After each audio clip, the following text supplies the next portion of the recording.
Bom, acho que eu vou. Você é o mestre de cerimônias, Caio. Estou acostumado a fazer isso, não. Bom, gente, boa tarde.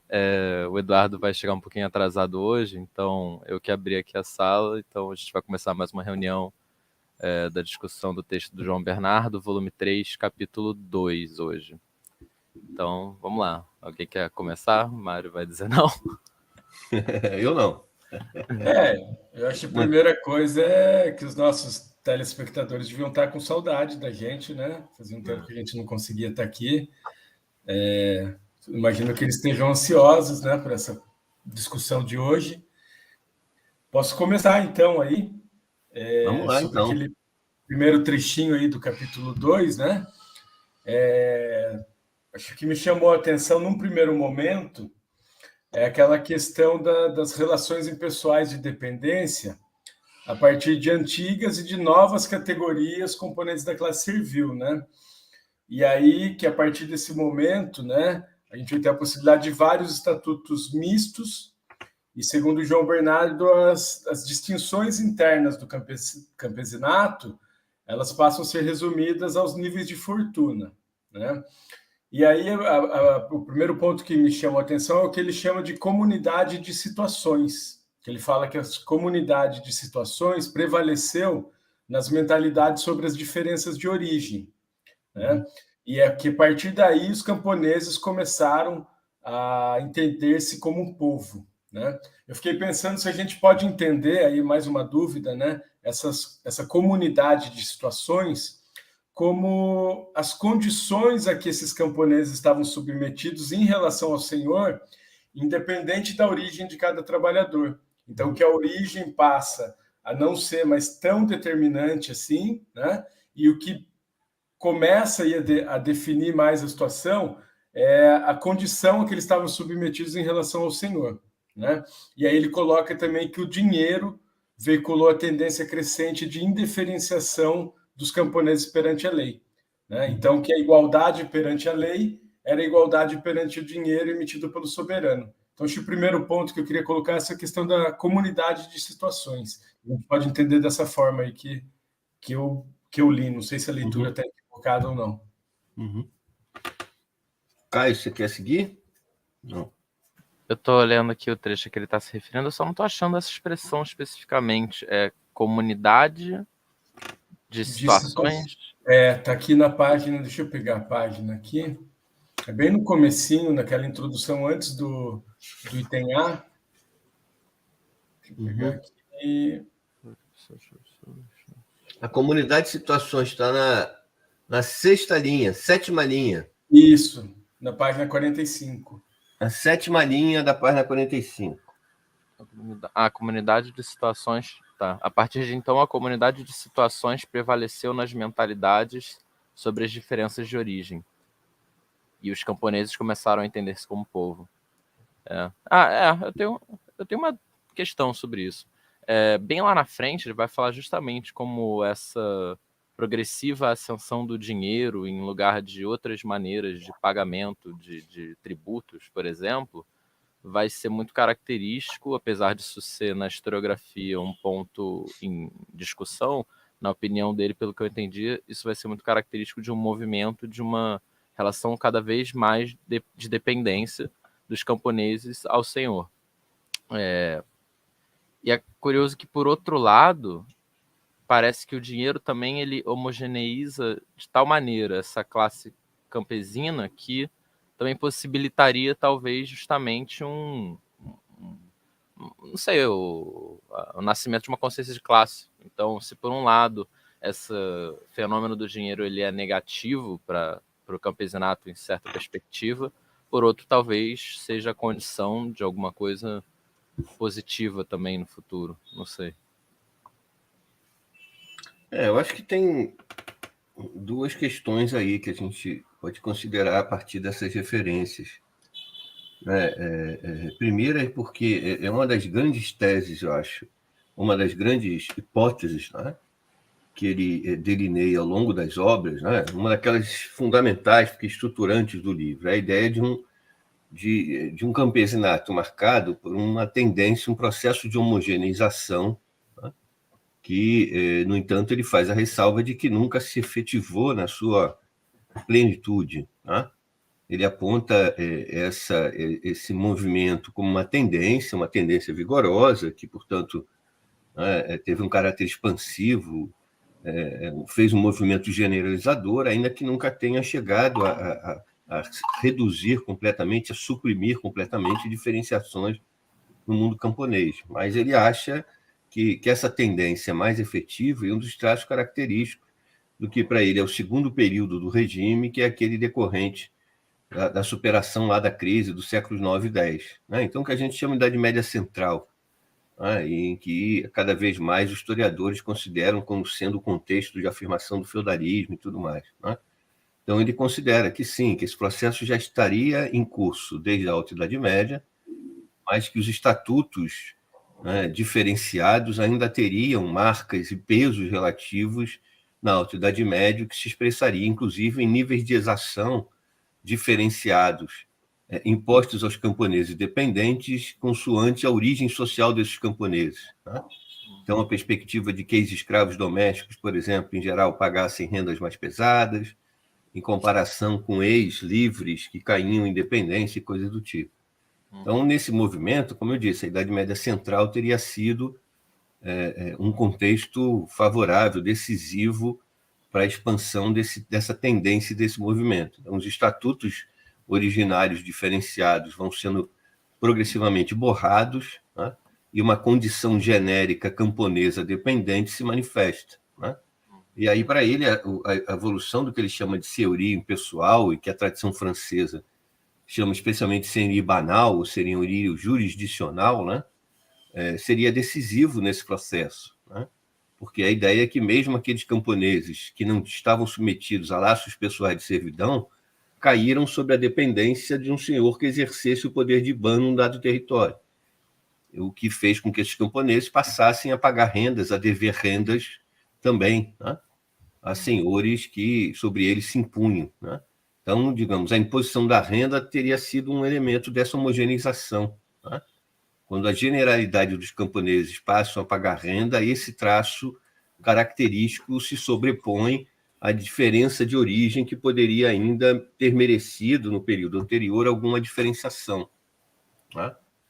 Então, é um pouco aí, acho que é essa perspectiva de fundo, né? Como eu disse, é uma das hipóteses de fundo na obra dele. Né?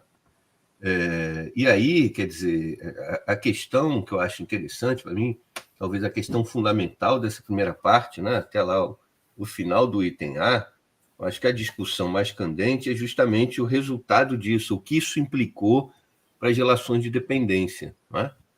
Porque ele passa boa parte desse capítulo tratando da difusão, né, da generalização progressiva da extração de renda em moeda, de renda em dinheiro.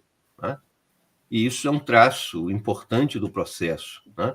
Porque como a senhoria para ele, né, o senhorio impessoal não supunha ou não derivava de um vínculo pessoal direto de dependência, né? O que favorecia, o que veiculava essa impessoalidade da relação de dependência era justamente o dinheiro. O dinheiro é o elemento-chave para fazer isso. Né? Ele apoiou o desenvolvimento dessa impessoalidade da relação. Né?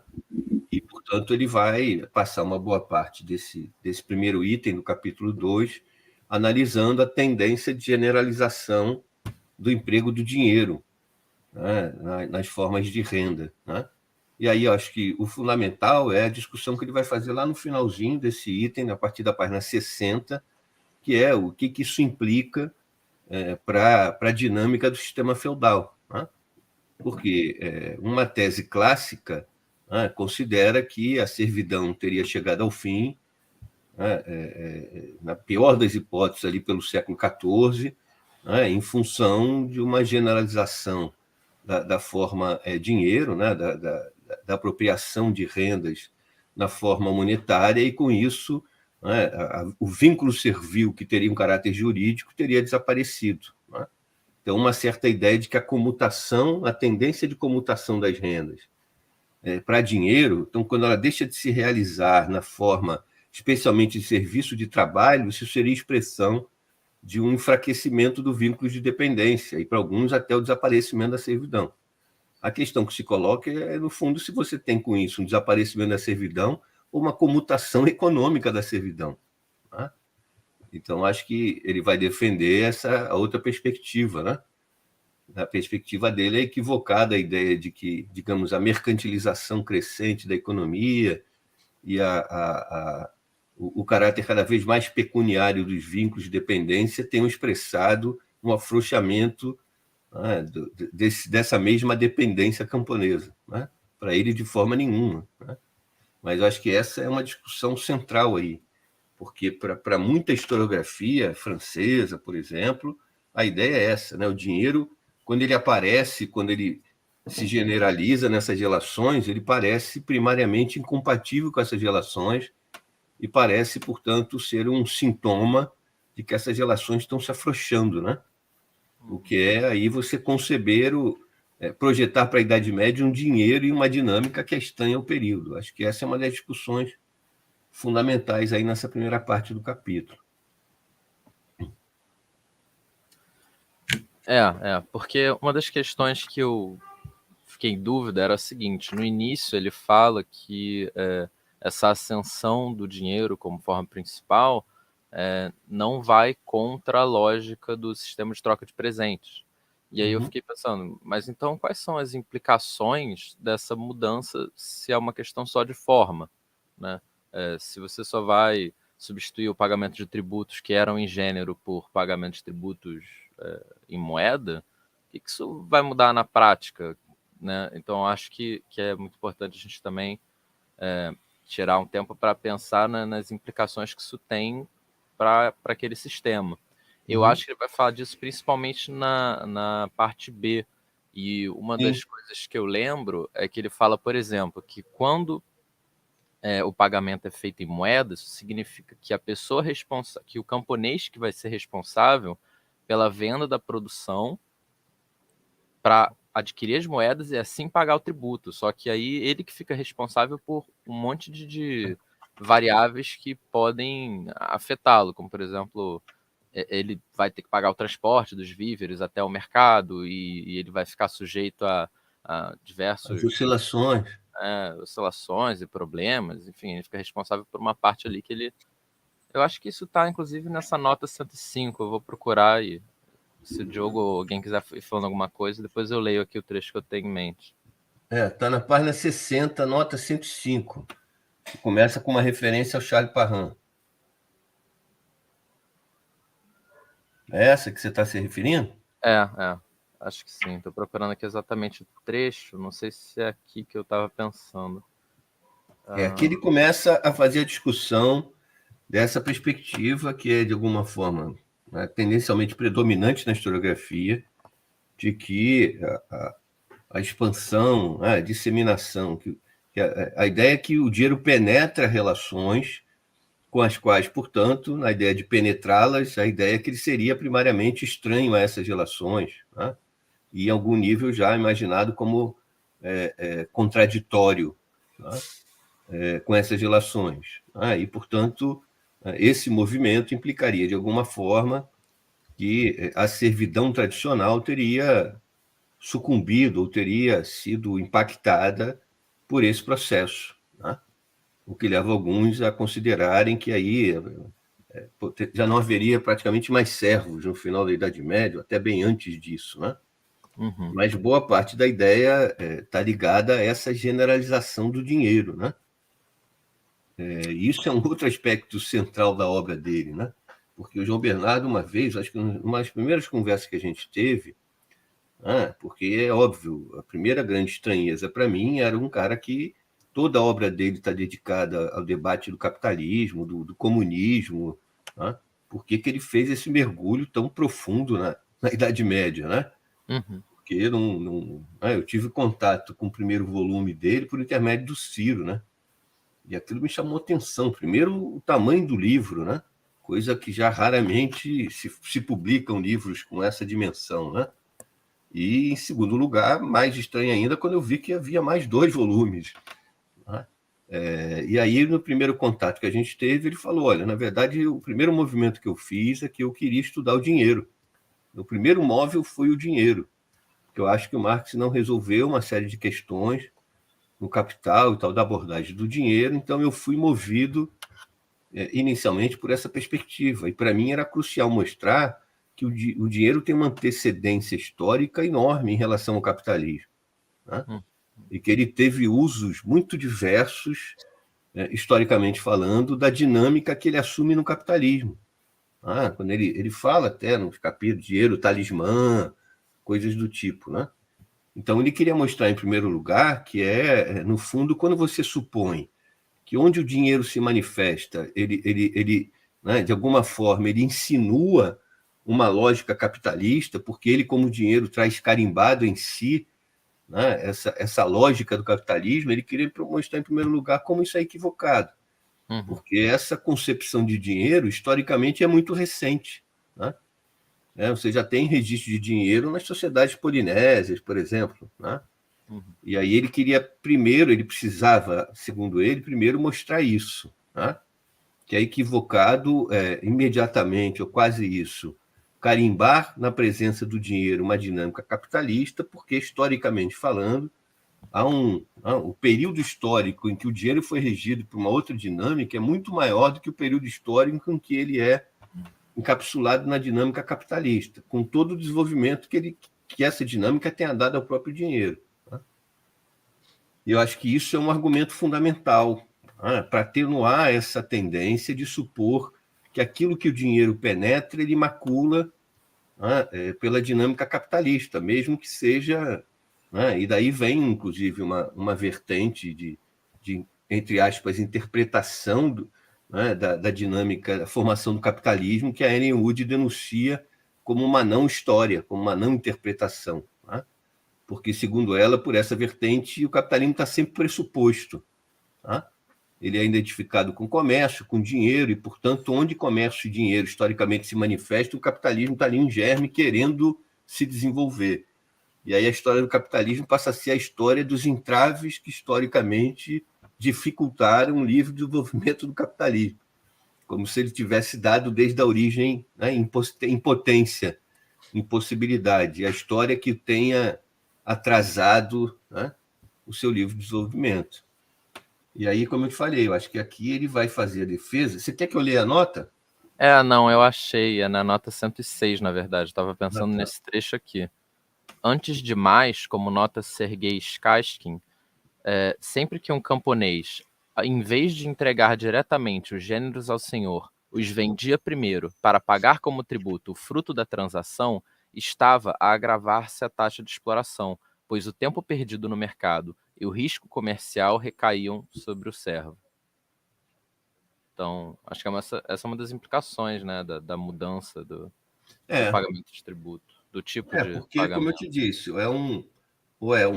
digamos, um argumento, um dos elementos a serem mobilizados para a tentativa de argumentar contrariamente a isso que penso eu, uma tendência na historiografia, de supor que a mercantilização crescente... Bom, não preciso nem lembrar das teses, da postura do Suisse, por exemplo, em relação no primeiro debate da transição para o capitalismo, a perspectiva do Suisse de investir já numa perspectiva que já está em pirrene, de que as cidades em si já eram como fenômenos contraditórios com a dinâmica feudal e, portanto, uma projeção medieval, uma espécie de um quisto capitalista na Idade Média que levaria o feudalismo ao fim.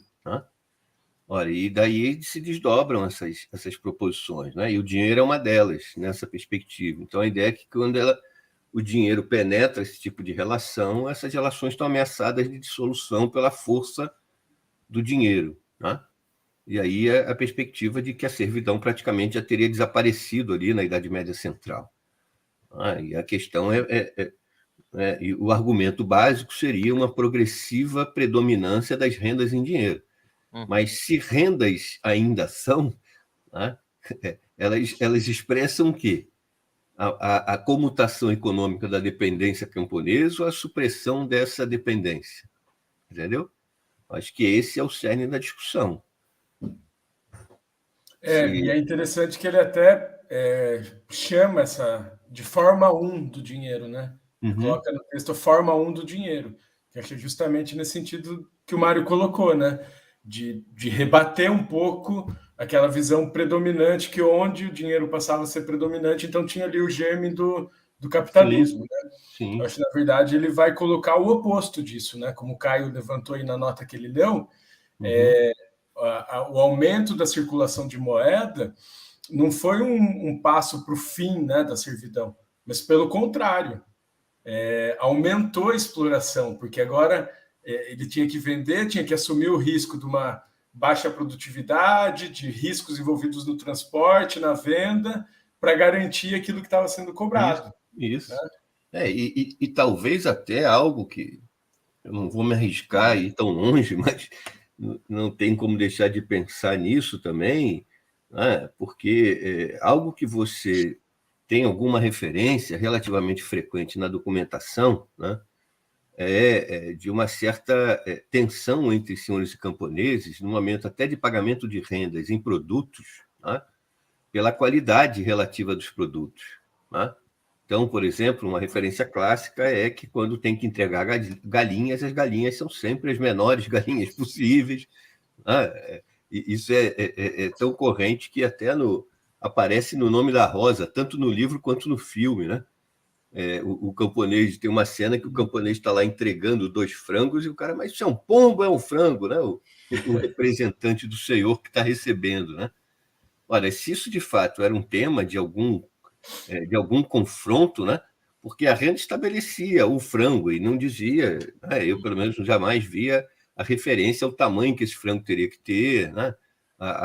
Enfim, ao peso mínimo admitido ou coisa do tipo. Então é razoável imaginar que o camponês olhava dos produtos que tinha que entregar, é razoável imaginar que ele entregasse sempre o que fosse.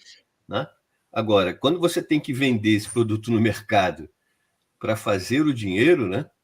Isso coloca uma situação diferente, né? Isso introduz uma outra dinâmica de valoração do produto, né? Que é o valor relativo que você vai atribuir em função da qualidade, né? Que o produto manifesta, né? Então, não sei o quanto isso poderia impactar também, né? Esse quadro, essa situação. Tem um outro fator também que ele coloca aqui, eu acabei de lembrar, que é o seguinte: por outro lado, era frequente que os senhores adiantassem aos servos as somas que estes necessitavam de pagar para obter o direito à comutação. Então, os vínculos do crédito juntavam-se às restantes obrigações para agravar a sua situação de dependência. Então, além desse fator de que ele fica com o ônus da venda e do transporte, ainda tem esse novo fator de uma espécie de facilitação de uma situação de dívida, né? De endividamento. Implica independência. Sim. Talvez, inclusive, um dos elementos que aquela biografia clássica, né, que defendeu a tese feudal brasileira, era um dos elementos que, em geral, apareciam referidos, né? No inventário que esses autores faziam de práticas, o endividamento, né? Pela obrigatoriedade de consumir, de adquirir junto ao senhor, na venda que ele mantinha, né? Instrumentos de trabalho, né? Os produtos necessários à alimentação e tudo mais. Né? Então, essa dinâmica aí do endividamento é uma parte. Tem até um professor argentino que já esteve aqui, do grupo lá do Astarita, o nome dele está me escapando agora, que tem alguns estudos dedicados a esse tema, do endividamento do campesinato, né, em Castela, no fim da Idade Média, século XV. Né? E ele mostra que um certo endividamento recorrente, que é frequentemente derivado ali do fato de que os víveres acabam antes do período, né? No inverno, o que restava era consumido e muitas vezes a dispensa camponesa não conseguia chegar até a primeira colheita, né? Ou chegava, né? Ou chegava pondo em risco o primeiro plantio, porque às vezes a semente reservada para o plantio tinha que ser consumida. Né? Então, com alguma frequência ali, o final do processo produtivo e o início de um novo ano representava para o campesinato uma necessidade aparentemente frequente de endividamento. Né? E aí, enfim, já a produção do ano já estava ameaçada, inclusive, né? Por esse endividamento. Então, qualquer problema com as colheitas, que eram relativamente frequentes, já introduzia um outro fator de pressão, né? Sobre o campesinato. Ô Mário, será que a gente pode estabelecer uma relação com o sistema de troca de presentes, que ele menciona, mas não explora muito nesse trecho aí que a gente deu? Isso porque a proposição dele, no primeiro volume especialmente, né, é que, na dinâmica da troca de presentes, esse é um elemento chave para reafirmar a dependência e a dominação, né? É uma dívida que é impagável na perspectiva do campesinato, né? Na relação com a aristocracia, né? Porque é isso, o que ele paga, o que o camponês paga, fundamentalmente, em condições normais, anualmente de renda, é apenas os juros, digamos assim, por aquele bem que ele recebeu primariamente, que é a terra, né? Então, ele paga todo ano, mas ele paga uma espécie de um juro que nunca lhe permite pagar pelo bem efetivo que ele recebeu na origem, que é a terra, né? E para além disso, né, dessa dinâmica que já reforça a dependência, né, o fato dele ainda com alguma frequência se endividar, você tem uma quebra de colheita, muitas vezes o senhor tem que liberar alimento para a família se manter, né, seriam fatores que só fazem pesar ainda mais o vínculo da dependência, né? A minha dúvida eu não tenho dúvida quanto ao vigor desse tipo de dinâmica, né? A minha dúvida é, por exemplo, quando a gente tem a notícia de famílias camponesas que fogem simplesmente do senhorio, né? Portanto, a dependência interna que a dinâmica da troca de presentes iria impor, a questão para mim é impor em que nível, né? Porque a gente tem registro de famílias que fugiam, né? Sim. E, portanto, a dinâmica da perpetuação da dependência pela falta de reciprocação simplesmente não se mantinha, porque a família fugia, né? E ele mesmo defende a tese de que os camponeses fugiam muito, que a fuga era um instrumento fundamental, né? Sim. Em Portugal, por exemplo, a realeza vive às voltas com terras, com patrimônios despovoados por falta de arrendatários, e arrendatários que muitas vezes simplesmente sumiam, fugiam, abandonavam a terra, né? E deixavam, portanto, de arcar com as custas, né? Então, a minha dúvida continua sendo essa coisa, onde é que essa dinâmica do presente opera, né? Se é numa pressão de natureza ideológica, enfim, onde é que ela opera, né? Porque havia elementos de ruptura para essa dinâmica, né? A ideia de que você tem que dar, receber e reciprocar, por vezes essa dinâmica se quebrava. E como é que era possível quebrar? Porque ela era fundamentalmente ideológica, não havia outros elementos que rigorosamente, né, preservassem essa relação. Essa é a minha dúvida, né? Ou, na dinâmica geral, talvez a questão é essa, porque, nesse contexto, uma família abandona uma terra, mas, fundamentalmente, é um senhor, mas para, fundamentalmente, se deslocar e se estabelecer numa outra terra e sob a dependência de outro senhor, né? Então, na dinâmica É o que eu chamo de negociar, né, os termos da subordinação, né? Isso. Que até, tentei falar um pouco sobre isso no relatório de qualificação, né? O quanto essa dinâmica também de que havia uma disputa entre os próprios senhores para ver quem ia conseguir aumentar o seu número de dependentes, gerava uma brecha para que esses subalternos pudessem renegociar os termos da sua subordinação, né? Sim, concordo plenamente. Inclusive que a historiografia se tornou mais perspicaz para considerar esses elementos de algum tempo para cá, né? A diversidade da forma de manifestação da resistência, né? Que, aliás, é um tema que o Caio levantou, que tem a ver com um tema que o Caio levantou, mas por uma outra questão. Então, acho que é isso, né? Eu acho que, para mim, essa parte, porque, como eu disse, ele passa boa parte do capítulo mostrando, né, empiricamente, que por todos os lados, com velocidades diferentes, né, mas a tendência foi, por todos os lados, uma progressiva disseminação da forma dinheiro no pagamento das rendas, né?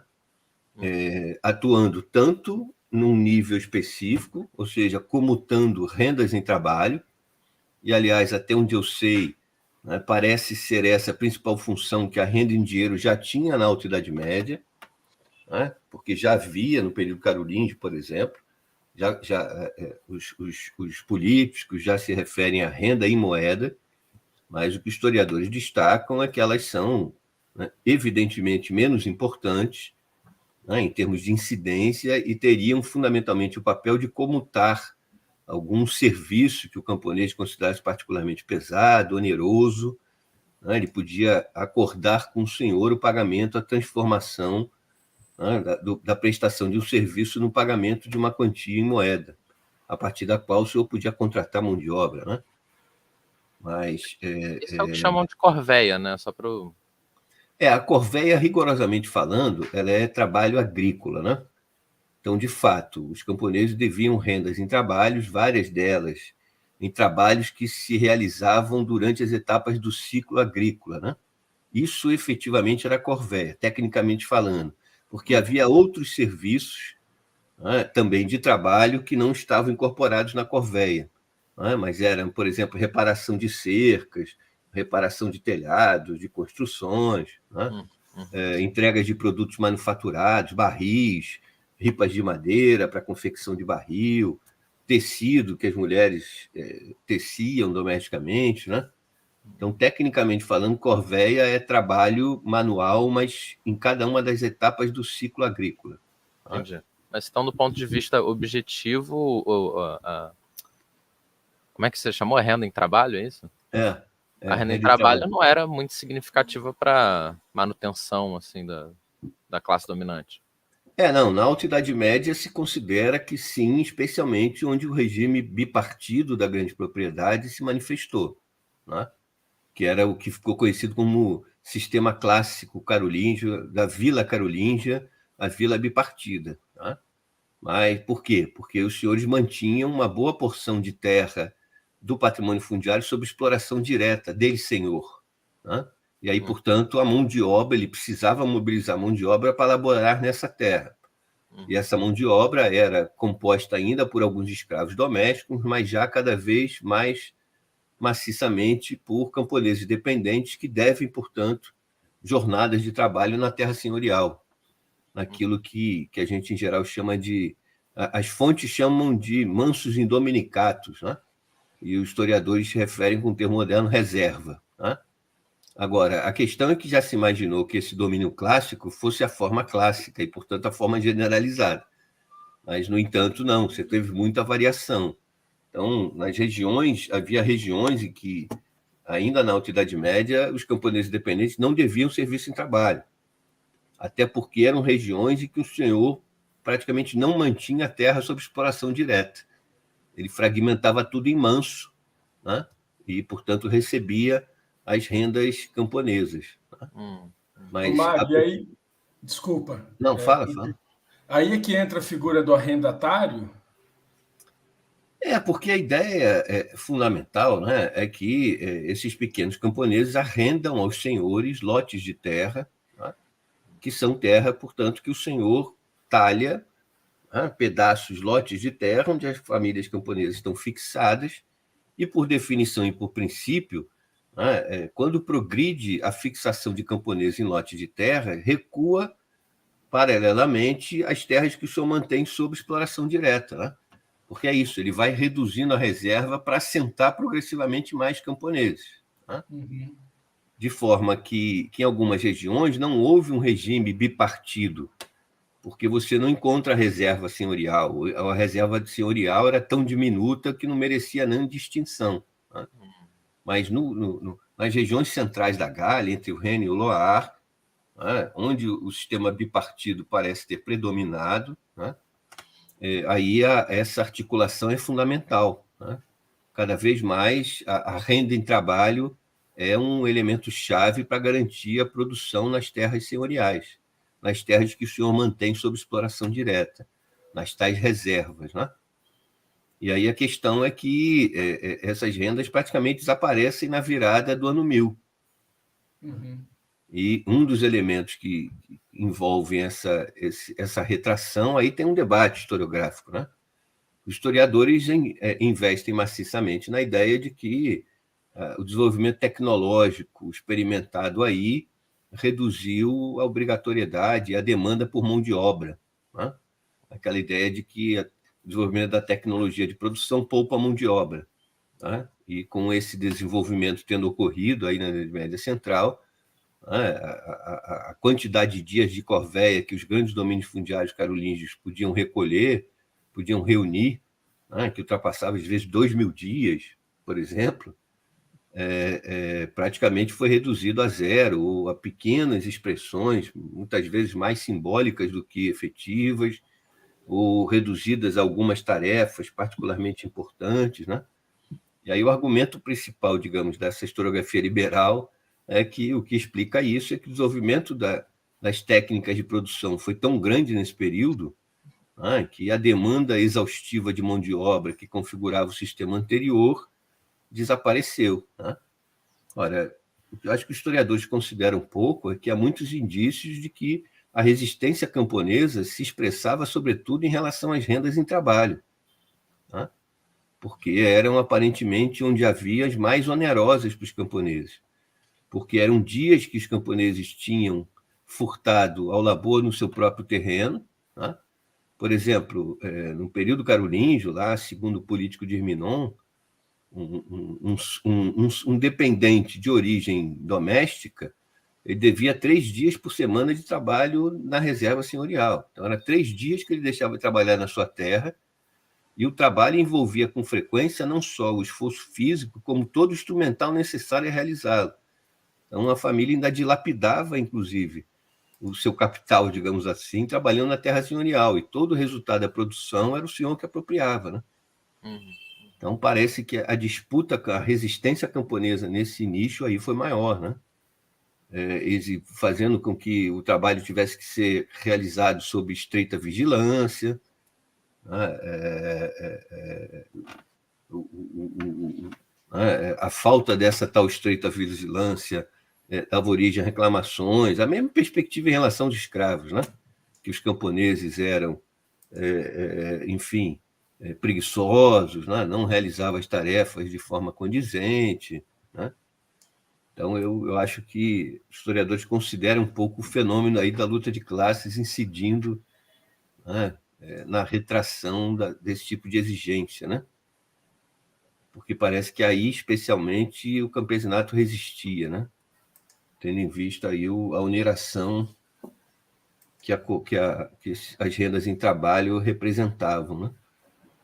E era, até onde eu sei, em geral, os historiadores dizem que quando elas aparecem na Alta Idade Média, elas aparecem principalmente aí. O camponês, para se livrar de uma tarefa que ele considera muito onerosa, ele propõe o pagamento de uma quantia em moeda, né? Então, que a moeda aparecia, mas aparecia especialmente para comutar serviços em trabalho. E aí o que ele vai abordar agora aqui é a difusão do pagamento em moeda, incidindo tanto como alternativa às rendas em trabalho e logo em seguida também como alternativa às rendas em produto, né? Ô, Mário, eu fiquei pensando durante o início da sua fala, nesse trecho, na questão das distinções internas do campesinato, né? Se a gente pegar o caso visigodo, por exemplo, camponeses que eram enterrados em silos, jogados em silos que estavam em desuso, outros que tinham enterro com broches que recebiam símbolos, né, da aristocracia, o quanto isso era importante para aquela dominação, a gente ter essas distinções internas, né? Pensando aí na questão do arrendatário também, que, né, a gente tem, por exemplo, algumas documentações que mostram o senhor da terra enviando uma carta falando, olha, você tem que organizar aí a colheita de azeitona, chama lá o Mâncio, chama não sei quem, tal, faz os escravos jurarem que não vão ter nenhuma fraude, tal. Então, você vê que tem uma estrutura, né, uma diferenciação interna dentro do próprio campesinato. Estou pensando aqui no caso visigodo, né, na Alta Idade Média. E aí agora o João Bernardo lhe coloca que essa distinção interna do campesinato ela vai se resumir aos níveis de fortuna. Né? E que a partir daí é que os camponeses vão começar a se entender como um povo. Né? Que antes disso eles não se entendiam como um povo. Mas, ao mesmo tempo, né, eu li muita coisa que você escreveu, por exemplo, sobre as redes de solidariedades, que a gente já podia perceber na Alta Idade Média. Tinha também elementos de identificação entre os camponeses, apesar das contradições internas. Né?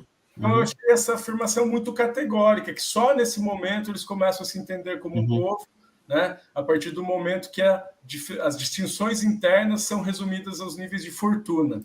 Achei uma afirmação bastante categórica e pensando, né? No caso visigodo, na Alta Idade Média, a gente também percebe alguns elementos de identificação, de solidariedade, ou será que não? Não, eu acho que a questão aí, Diogo, é você tem digamos, uma dicotomia aí interpretativa, né?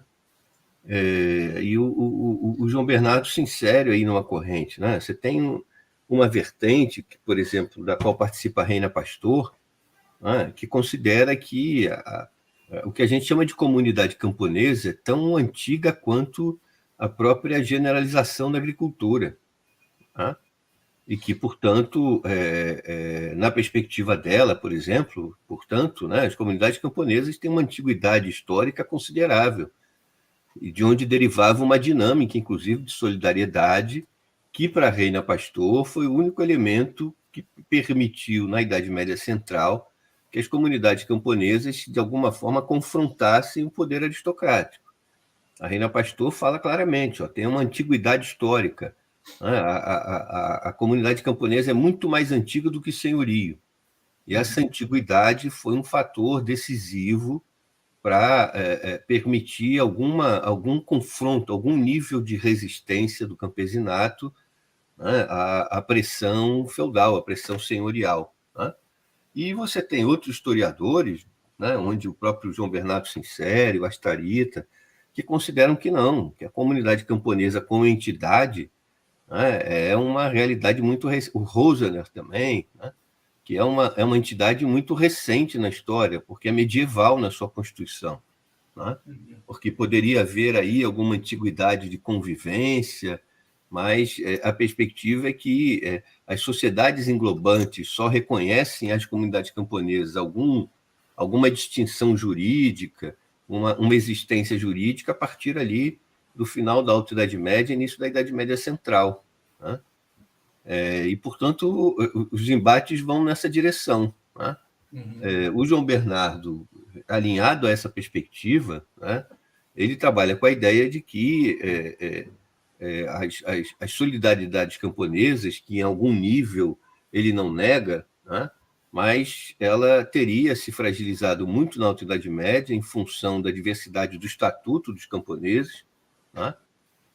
Ele acha que o abismo que caracterizava o mundo antigo entre um escravo e um camponês livre pobre era um abismo profundo demais para ser rapidamente superado, ao nível das mentalidades, inclusive. Né?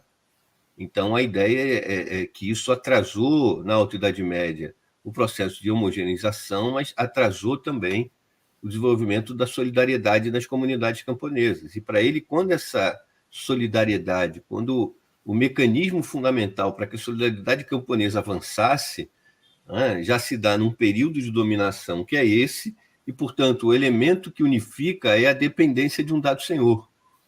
Então, ele acha que a solidariedade aldeã já nasce penetrada pela ascendência senhorial, o que lhe impõe limites consideráveis para atuar como um centro efetivo de resistência. Né? E o segundo elemento que esses autores destacam é a tal que eu falei, né?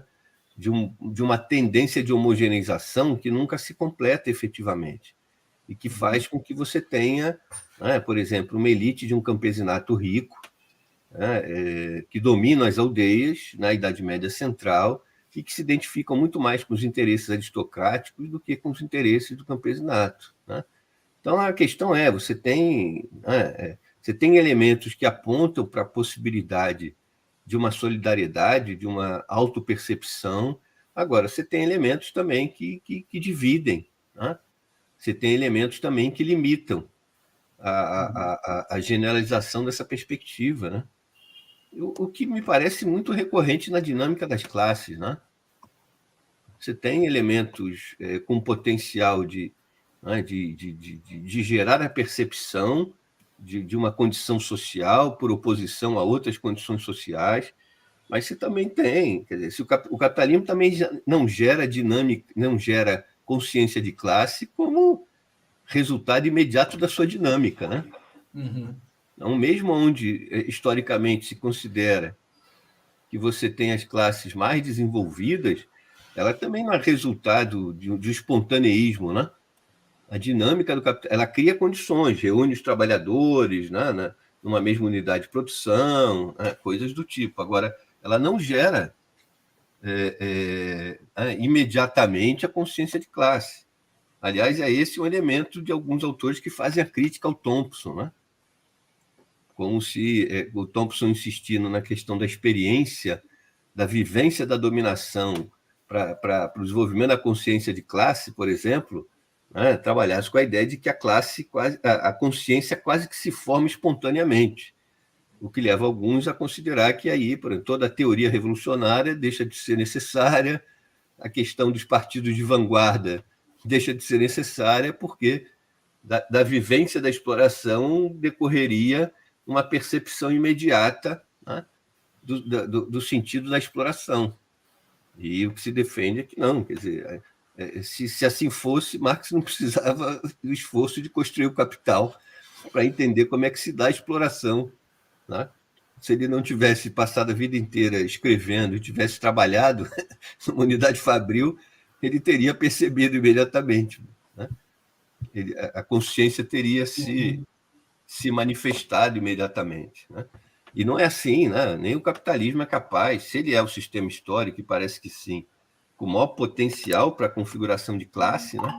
Ele não gera consciência como um resultado imediato do seu próprio funcionamento, né? Há quem considere, inclusive, que os sistemas pré-capitalistas, né, tinham dinâmicas muito mais evidentes no que se refere à exploração, né?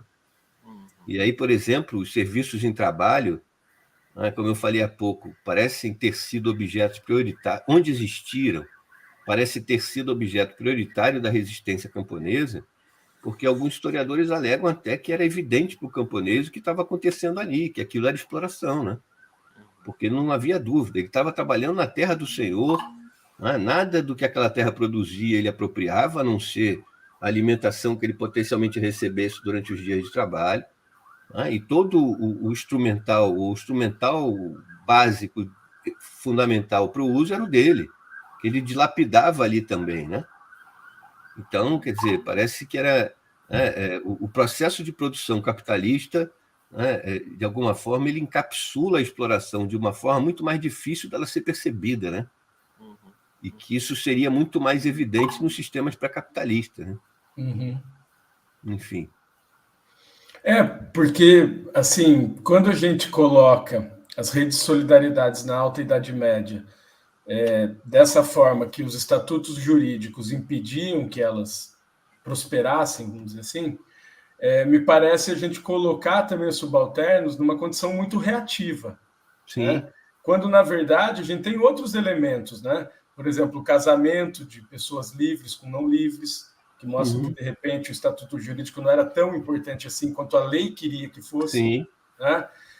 A gente tem leis que citam o apoio de pessoas livres a pessoas em fuga. Né? Então, assim, se a gente perceber ali alguns meandres, né, da legislação, a gente percebe que é difícil colocar os subalternos numa posição tão reativa assim. Me parece que eles tinham, sim, a condição de, dentro da dominação que eles estavam, né, submetidos, ter suas próprias formas de articulação, de resistência e de renegociação dos termos da sua subordinação. Né? Eu acho que isso é tudo muito recente, né? Se a gente pegar essa historiografia que está trabalhando mais com a questão da história de baixo para cima, a questão da subalternidade, é ainda muito recente, né? E a gente ainda tem uma predominância dessas interpretações um pouco mais tradicionais, né? Sim, não, sem dúvida. Eu acho que como você disse, né? São estudos comparativamente muito mais recentes que precisam escrutinar a documentação sob outra perspectiva, né, para verificar aí o que se manifesta, né? quais foram as frentes, a própria perspectiva de uma resistência que tenha níveis cotidianos de manifestação e que superem muito, portanto, aqueles momentos de revolta aberta, deflagrada. Elas próprias essa própria perspectiva é relativamente muito recente, né? Sim. E, em alguma medida, em certas análises, chegaram a pôr em dúvida a própria dominação, que isso tem um potencial perigoso também, por outro lado, né? Mas, Sim. sem dúvida, eu acho que essa é uma vertente importante, a tentativa de compreender, né, quais foram as dinâmicas operativas aí. Porque, nesse próprio período, por exemplo, é comum a ideia de que a Idade Média Central foi marcada por um retrocesso, por um refluxo considerável na luta de classes, né? Essa é uma perspectiva que, por exemplo, a Astarita defende, né? De que a Alta Idade Média, ela sim, ela dá sinais mais evidentes de expressões de luta de classe em muitos níveis, mas que a Idade Média Central, a dominação se impôs num nível tal que as expressões da resistência se reduzem consideravelmente, para voltar a se manifestar de forma mais vigorosa na Baixa Idade Média, no contexto da tal crise, né? O João Bernardo defende também um pouco essa proposição, né, de que a dominação agora se fez de maneira mais apertada, né? Mas, igualmente, a questão é ver aí no cotidiano das comunidades, né, como é que essas manifestações se davam, né? Porque o que a Reina Pastor mostra no livro dela, por exemplo, né, é que todo o período né, a análise dela abarca o que ela chama de formação, apogeu e crise do feudalismo. E o que ela tenta mostrar é que, contrariamente à tese de que a resistência camponesa é um tema do final da Idade Média, né, é um tema muito mais perene e recorrente, e para ela marcou, né, o feudalismo na sua formação, no seu apogeu e na sua decadência. Então, para ela, a resistência camponesa é intrínseca, né? É parte da dinâmica da reprodução feudal. A resistência não é uma manifestação episódica em contextos particularmente gravosos, onerosos para o campesinato. Ela é um elemento, uma marca cotidiana, né? Ela é compatível com a vigência de todo o regime, desde a sua formação até a sua crise, né? E aí o que ela tenta mostrar no livro dela é a diversidade das formas, né? Muitas delas por exemplo, se direcionam para um confronto jurídico, né? São comunidades camponesas indo à justiça, buscando a justiça e conseguir por via judicial, né, a vitória na disputa com grandes senhorios, né? Pelo estatuto da comunidade, né? São vários os exemplos lá que a Reina Pastor mostra, de ações que são expressões de que, né, não teria havido nenhum momento de passividade das comunidades, né? Que elas operam em níveis diferentes, com potências diferentes, mas operam cotidianamente, confrontando as formas de dominação. Mas, caramba. Beleza, gente. O que vocês acham da gente? Acho que deu, né? Eu tava vendo aqui, eu acho que para a próxima a gente consegue falar do B todo, porque o B ele é Beleza. composto por 2 números, é o B, aí tem uma espécie de B1 e tem o B2. E aí é longo, mas eu acho que a gente consegue na próxima. Não, beleza. Beleza. E aí, se for o caso, a gente retoma algum aspecto, porque eu acho que esse finalzinho aqui, a partir da 60, podia merecer um cuidado mais detalhado. A gente até talvez fazer a leitura. Pode ser. As Porque notas são pouca coisa. interessantes. São 2 páginas em que as notas se impõem tamanho ao texto. Mas eu acho que é uma parte bastante importante por essa tendência de se considerar. Já ao falar do Charles de Parham, ele cita aqui, admite que a comutação monetária das prestações tivesse correspondido a uma fase de dissolução do regime senhorial e que a alta dos preços agrícolas levasse à diminuição do valor real dos tributos fixados em numerário. Então, a maioria dos historiadores tendem a achar, por vias diversas, e expressar isso de forma diferente, mas é a ideia do dinheiro agindo como solvente dessas relações, né? E isso é uma perspectiva muito marcada na historiografia, né? Que a servidão teria acabado muito antes da Idade Média. E aí você fica meio em dúvida o que os revolucionários franceses, lá em 1792, estavam abolindo quando aboliram os resquícios feudais, né? O que eram os resquícios feudais no século XVIII, se do XIII já não tinha mais servidão? É um negócio meio estranho, né? No mínimo. Sim. Mas aí a gente retoma esse finalzinho na próxima semana e segue pelo item B. Pode ser? Maravilha. Maravilha. Beleza. Pô, e a Alice não deu um chorinho, hein? Não, tá de dia, né? Agora tá começando o sol ir embora, você vai ver. Aguenta mais uns 10, 15 minutinhos aí que você já vai escutar. Tá certo. Valeu, rapaziada. Gente, boa noite. Mário, tem 2 minutinhos que a gente saiu do ar? Claro. Estamos fora do ar, cara? Eu vou apertar esse botão aqui, eu não sei se vai fechar a sala toda ou só vai encerrar para o YouTube. Então, não, qualquer coisa você me chama, a gente fala no Meet. Beleza. Vou apertar aqui. Tchau, gente. Boa noite. Valeu.